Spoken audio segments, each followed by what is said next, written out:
The clerk has received a ministerial report topic from the Chief Minister on the progress on the CLP plan to reduce crime. The report has been circulated by the Office of the Clerk pursuant to Sessional Order 5. I call on the Chief Minister. Thank you very much, Madam Speaker. And given this is the last sittings of Parliament for the year, just 13 weeks into our new government, and given the breadth of legislative reform we took to the very first sittings of Parliament just a month ago in delivering on our election commitments to Territorians with our reducing crime package, I felt it very prudent to give the community an update on the impact that these measures are having for our police in supporting them on our front line, in giving them better tools and better powers to keep our community safe, and look to specifically the breadth of work that is ahead of us. Now, crime is by far the single biggest issue facing the Northern Territory. It was something that we've heard loud and clear from Territorians, no matter where they live in this territory, for a number of years. And the data itself shows that we are in a crime crisis, and we know that under Labor, through their weakening of laws and their permissive approach to offenders, for their erosion of consequences for people who don't uphold community standard. We know that robbery, extortion and related offences went up 210% under the previous Labor government. House break-ins went up 107%. These are territory-wide statistics. And domestic violence assaults, 82%. And even irrespective of the statistics, Madam Speaker, you just have to speak to people in your community to know that this is a major, major issue. People still feel very unsure about whether they can go to the shops at night. Where should they park their car? Are they going to be the next victim of crime?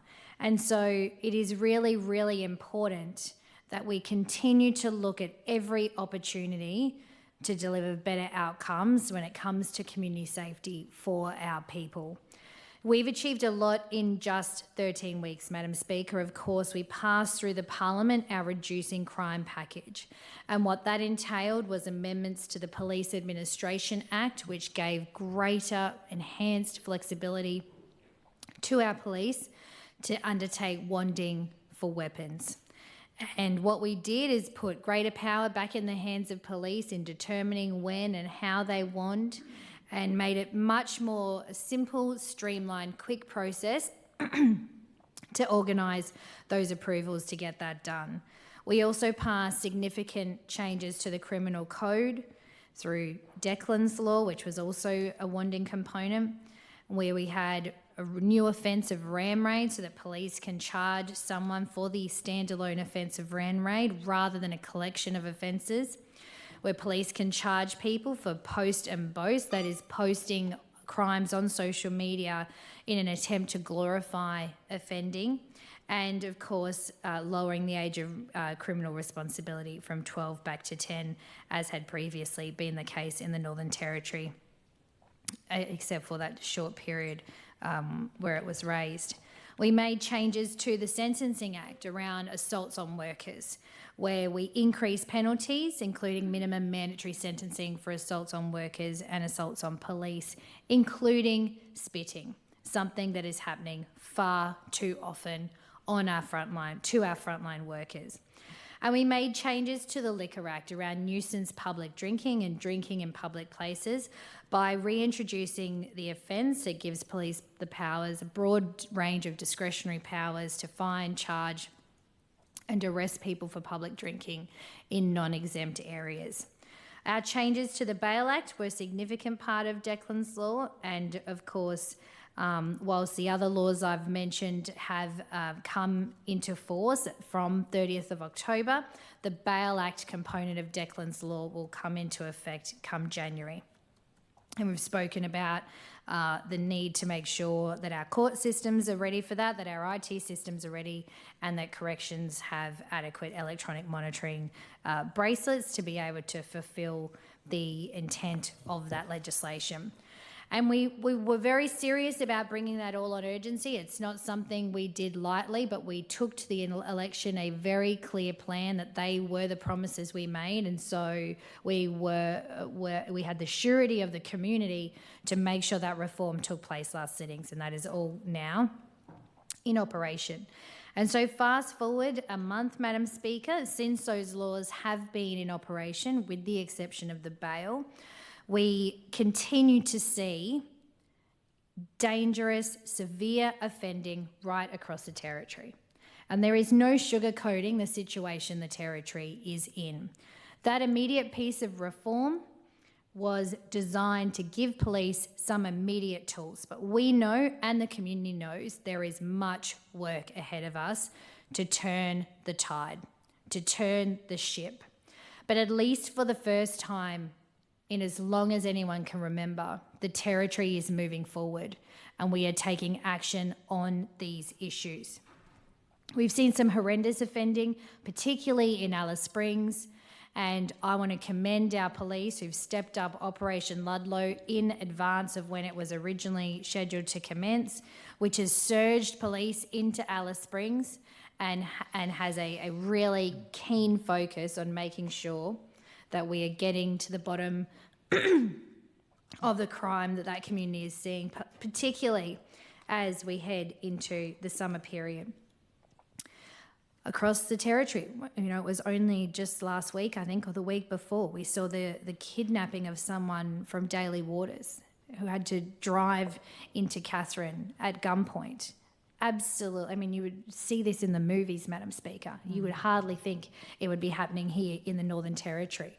We've seen knife crime, knife assaults. We've seen young people engaging in highly risky, dangerous behaviour, stealing vehicles, robbery. We've had more domestic violence. On the 12th of October, a 61-year-old female was severely assaulted. And 1 month later passed away in hospital from her injuries. Absolutely tragic outcomes. And the reason I talk about the continued escalation of offending and the severity of that offending is because it's important to remain connected to what is happening on the ground and the true experience people are having right across the Territory. And that's why the work must continue. As we go into next year, we will bring forward more reform around community safety across a range of areas. And what we've all been doing in the 13 weeks that we've been in government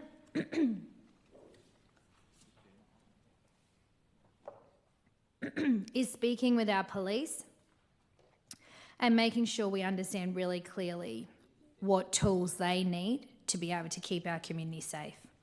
And I thank all of the police at all of the stations I've had conversations with around their suggestions and ideas about how to get them back on the street faster, about how to create efficiencies within the powers that police have across a range of areas. And we look forward to going into next year with some serious reform to Criminal Code, sentencing, Police Administration Act, Youth Justice Act, to make sure that the legal framework of the Northern Territory is supporting better outcomes.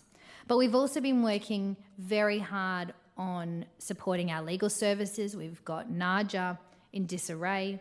We've had legal aid chronically underfunded for the better part of a decade, that now we've had to come in and provide emergency funding to and work through what stable funding into the future looks like for legal aid. Again, a Labor legacy. Not only did they disempower our police, not only did they remove consequences for offending, but they also allowed NAAJA to get into free fall and legal aid to be chronically underfunded for an extensive period of time. We also then have a crisis in our courts. Absolute gridlock in the court system, which the Attorney General is working through, and next year that will be a significant piece of reform on how we make our court processes more efficient and better able to support the processes that need to take place to make sure that victims are getting justice sooner. And we've also announced in just a matter of weeks in coming to government, Madam Speaker, an entire master plan for our corrections network. And this was really urgent work, and I commend Commissioner Varley for the work he did with us on this in making sure that we have a clear, articulated, transparent public plan around what corrections looks like for the Northern Territory. We announced that plan, it's up on the website, everyone can see it, and we're looking forward to, as we head into December, that transfer of adult prisoners into the Berrima facility, and of course movement of prisoners right around the Territory, women, youth, the opening of the new youth justice facility. Again, another Labor legacy where they are years over time, tens of thousands of dollars over budget, and yet we have a facility that in 27 minutes the offenders trashed, unable to use those rooms. And this, you know, it is just so endemic, the failures that Labor has in this space, from our courts to the correctional facilities to the laws themselves, to the fact that they turn their back on our police at every opportunity they got for 8 years. It's just a mess. And in failing in all of those categories, they turned their back on Territorians, and Territorians sent them a very severe message for that. And we understand very clearly what we have to do moving forward. And we've already shown Territorians that we are willing to make the tough decisions. We are willing to stand up to the noisy minority who only seek to maintain status quo. This is not a status quo government. This will not be a status quo period in our history. Our job is to deliver change for the very people who've put us in this privileged role of leading the Territory forward for now and future generations. And no one and nothing will stop us in the execution of our duty in ensuring the good governance of the Northern Territory. That is the very serious role we have been given. And we wake up every single day ready to work hard and deliver on those commitments and find new ways of doing business for the Territory to make sure we're not letting the Territory fall away and decline and degrade and disintegrate like Labor allowed the Territory to do. And so there is much work ahead. It is far from perfect. But I would like to talk to some of the ways in just 1 month our laws have given greater practical opportunity to our police to make our community safe. There's already been 3 significant wanding operations in the last month, and probably more, but I've got a couple to talk to. There was a significant operation in Katherine, which saw 399 people scanned. There were 20 positive results, meaning there were weapons. 5 arrests resulted from that wanding operation, which is huge. 1 notice to appear and 6 cautions. That otherwise would not have happened had we not passed those laws on urgency. And that means the scissors and the screwdrivers and the knives and the large machetes that police were able to seize would have been on our street and could have ended in any number of crimes, carnage, and even deaths. So that one wanding operation alone in Katherine is significant. And when you think about the size of that town and that 399 people were wanted, it's a huge proportion. And the outcome was fantastic. We will never know the carnage that that wanding operation saved. But what we do know is that our police are better for having it, and we are proud of the work they did in that operation. In Palmerston, there was an operation where 40 people were scanned and a pair of scissors were seized and knuckle dusters. In Casuarina, 19 people were scanned and no weapons found, which is a great result. But that message of deterrence is also very powerful. When people see police out wanding other people, it is a constant and timely reminder that if you do the wrong thing, you will be caught and you will face consequences. Because there is no excuses for carrying weapons, and the more weapons our police take out of circulation, the better it is for everyone, the safer the territory will be. And again, we will never be able to count the number of crimes that didn't eventuate because of that proactive policing supported by better laws. We've had 17 ram raid charges used by police, 17 in 1 month. To me, that statistic is terrifying. And it just reinforces why it was so important that we gave police this power. 17. Now the courts need to do their work, but the police have done theirs, supported by a government who backs them every single day. There have been 5 charges for post and boast legislation, something that we're really forging ahead and pioneering in this country. And it sends a very strong message again as the federal government clamps down on the use of social media, that offenders who think it's not only hilarious to commit crimes, but even more hilarious to glorify them on social media will face the consequences of the law. We cannot have particularly young people thinking that that type of behaviour is okay.